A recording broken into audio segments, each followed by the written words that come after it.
طيب تتوقعوا كده مين بيعمل احسن بيتزا في مصر؟ بابا جونز ولا بيتزا هات ولا دومينوز بيتزا؟ يلا بينا نشوف. خلينا نبدا باول واحده فيهم وهي بيتزا هات. ايه ده؟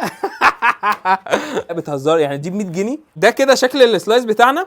اول حاجه هتحسها ان العجينه طريه جدا، وبعدين كواليتي الصلصه والجبنه المحطوطه بنت ناس قوي، فقشطه يعني بالرغم ان حجمها صغير فهتعدي من الاختبار. نخش بقى على دومينوز بيتزا، وبرده الحجم بتاعي يعتبر اكبر حاجه بسيطه من بيتزا هات. واول حاجه لاحظتها ان العجينه رفيعه قوي بس ناشفه كده في نفسها، بس لو تاخدوا بالكم فالبيبروني هنا متوزع اكتر، يعني هنا عشان العجينه ارفع فانا حسيت بطعم البيتزا اكتر. لكن الصراحه بيتزا هات كانت مخدومه اكتر جبنه وزيتون والحركات دي كلها، فتجربه بيتزا هات لحد دلوقتي بالنسبه لي افضل. خش بقى على بابا جونز، افتحها بقى بسم الله.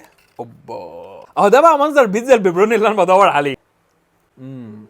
لازم الاطراف تاكلها بالرانش. اهو هنا بقى التجربه مختلفه تماما، يعني كواليتي الجبنه والبيبروني اللي مستخدمينها بنت ناس جدا، العجينه رفيعه فتحس بطعم البيتزا. فالصراحه التجربه بالنسبه لي لبابا جونز هي الافضل بالنسبه للثلاثه اللي انا جربتهم.